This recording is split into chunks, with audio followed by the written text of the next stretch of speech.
आखिर कैसे साल 1944 में हरिद्वार पहुंच गए साईं बाबा और अपने भक्त की मदद के लिए उसको साक्षात दर्शन दिए।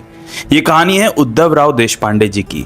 उद्धव राव देशपांडे ने 12 साल की आयु तक साईं बाबा को देखा था। सन 1918 जब साईं बाबा ने महासमाधि ली तब उद्धव राव देशपांडे जी 12 साल के थे। श्यामा जो बाबा के क्लोज भक्त हैं उनके बेटे थे। वो अपना एक्सपीरियंस बताते हैं किस तरीके से 1944 में जब वो हरिद्वार में थे तो वहां पर साईं बाबा से उनकी मुलाकात हो गई। 1918 में बाबा ने महासमाधि ले ली थी, लेकिन महासमाधि के बाद भी बहुत सारे भक्त ऐसा बताते हैं कि बाबा उस समय उससे ज़्यादा एक्टिव थे जितना समाधि से पहले थे। वो ये कि जो एक बार उद्धव राव देशपांडे जी हैं वो 4 धाम की यात्रा के लिए उत्तराखंड गए, जहाँ पर उन्होंने अलग अलग धामों की यात्रा की और उसके बाद वो हरिद्वार पहुँचे।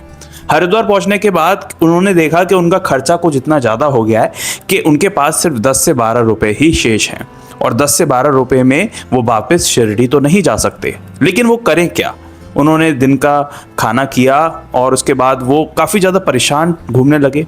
उन्होंने मन ही मन साईं बाबा से प्रार्थना की कि देवा कि मुझ पर कृपा करो और मुझे शिरडी वापस पहुंचा दो। थोड़ा समय बीता था और एक जगह वो उदास बैठे थे। अचानक से पीछे से आवाज़ लगती है और उनसे मिलने एक आदमी आता है। वो पलट के देखते हैं और वो उनकी तरफ देखते हैं तो वो एक आदमी था जिसको वो पहचान नहीं पा रहे थे। वो आदमी कहता है कि उद्धव राव, मुझे पहचाने नहीं तुम। उद्धव राव जी सोचते हैं कि ये कौन है। वो कहते हैं कि मैं पहचाना नहीं, आप अपना परिचय दीजिए। वो व्यक्ति बोलते हैं कि मैं शिरडी से हूँ। शिरडी में साईं बाबा के जो भक्त थे सद्दू भाई नायक, जो कि हरदा एमपी में रहते थे, उनका बेटा हूँ मैं और मैंने तुम्हारे पिताजी और तुम्हें खूब देखा है शिरडी में। सद्दू भाई नायक का नाम तो जानते थे उद्धव राव जी और उनको पहचानते भी थे, लेकिन वो उस व्यक्ति को फिर भी नहीं पहचान पा रहे थे। इसके बाद वो व्यक्ति बोलता है कि तुम इतने उदास कैसे हो। तो उद्धव राव जी बताते हैं कि मेरे पास पैसे खत्म हो गए हैं जिस वजह से मैं शिरडी वापस नहीं जा पाऊंगा। उसके बाद उद्धव राव जी बताते हैं कि शिरडी जाने के लिए लगभग 60 रुपए चाहिए होंगे और मेरे पास सिर्फ 10 से 12 रुपए हैं। वो व्यक्ति मुस्कुरा के 200 रुपए निकालता है और उद्धव राव जी को थमा देता है और कहता है कि बिल्कुल फिक्र मत करो, ये रख लो। उद्धव राव जी मना करते हैं कि नहीं, ये मैं पैसे नहीं ले सकता आपसे। फिर वो व्यक्ति कहता है कि मैं तुम्हें उधार दे रहा हूँ, तुम इसको रख लो, शिरडी पहुंच जाओ, फिर आराम से मैं अपना पता लिख कर दे रहा हूँ, इस पते पर मनी ऑर्डर भेज देना। वो व्यक्ति अपना पता लिखता है हरदा एमपी का, एमपी जहाँ पे मध्य प्रदेश में उसका घर था हरदा में, तो वो वहाँ का पूरा पता नाम सहित लिख के दे देता है। उद्धव राव जी भी हामी भर देते हैं और वो उन पैसों का इस्तेमाल करके शिरडी पहुंच जाते हैं। शिरडी जाने के बाद वो अप्पा जी से 200 रुपये उधार लेते हैं और इस पैसों का इंतजाम करने के बाद वो उस पते पर मनी ऑर्डर भेज देते हैं 200 रुपये का। अब आप आगे की कहानी सुनिएगा। जैसे ही मनी ऑर्डर हरदा पहुंचता है वहां पर वो पता नहीं मिलता और वो लौट ही आता है। इसके बाद उद्धव राव जी बहुत प्रयास करते हैं, लेकिन वो जो मनी ऑर्डर है वो नहीं पहुंच पाता हरदा मध्य प्रदेश में।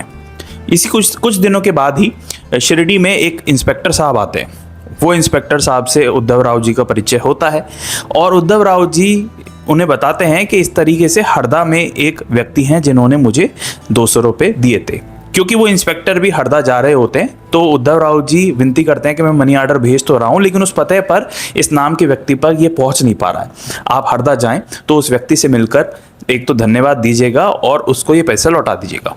अब वो जो इंस्पेक्टर हैं वो हरदा जाते हैं।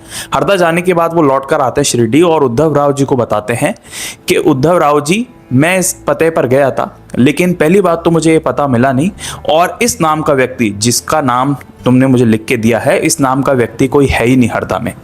अब ये बात सुनकर उद्धव राव जी परेशान हो जाते हैं, क्योंकि सद्दू भाई नायक तो बाबा के भक्त थे, उनका बेटा भी था, लेकिन उनका बेटे के नाम से मनी ऑर्डर उनके पते पर क्यों नहीं जा रहा है। कुछ समय बीतता है और कुछ समय बाद उद्धव राव जी को समझ में आता है कि असल में सद्दू भाई नायक का बेटा जरूर है, लेकिन वो बेटा उन्हें हरिद्वार में नहीं मिला था। असल में शिरडी के साईं बाबा ही उन्हें हरिद्वार में मिले थे, जिन्होंने जाने अनजाने में उनकी मुसीबत का हल उन्हें दे दिया था। अब यहाँ पर विचार वाली बात यह है कि सद्दू भाई नायक भी बाबा के भक्त थे, उनके भी बेटे थे, लेकिन उनके बेटे वो नहीं थे जो हरिद्वार में उद्धव राव जी को मिले थे। फिर असल में वो जो व्यक्ति मिले थे उन्होंने ऐसा क्यों कहा कि वो सद्दू भाई नायक के बेटे हैं। इसका अर्थ यही है कि वो साईं बाबा थे जो किसी न किसी रूप में उद्धव राव जी की मदद करने आए थे। और ये कहानी उद्धव राव जी ने 1985 में इंटरव्यू दिया था डॉक्टर एंटोनियो को, उसमें ये कहानी बताई है। तो देखा आपने, बाबा अपने भक्तों के पीछे कहीं ना कहीं पहुंच जरूर जाते हैं जब भी उनका भक्त जो है किसी ना किसी समस्या में होता है। इसका सीधा साधा उदाहरण यही है, और ऐसे ढेर सारे उदाहरण हैं, जैसे नाना साहब चांदोरकर, काका साहब दीक्षित, जब जब वो मुसीबत में पड़े, या फिर काशीराम शिंपी। कई सारी कहानियों में हमें पढ़ने को मिलता है कि भक्त जब भी प्रॉब्लम में होता है और बाबा को याद करता है तो बाबा को अपने साथ ही खड़ा पाता है। अगर आप इसी तरह बाबा से जुड़ा हुआ इतिहास जानना चाहते हैं या उनके भक्तों के एक्सपीरियंस जानना चाहते हैं तो मेरा काम यही है, मैं बाबा से जुड़ा हुआ इतिहास पढ़ता रहता हूँ, समझता रहता हूँ और अपनी समझ के अकॉर्डिंग आप तक पहुँचाता रहता हूँ। मिलेंगे एक नेक्स्ट वीडियो में एक रियल हिस्ट्री, एक नई कहानी के साथ। तब तक के लिए ओम साई राम।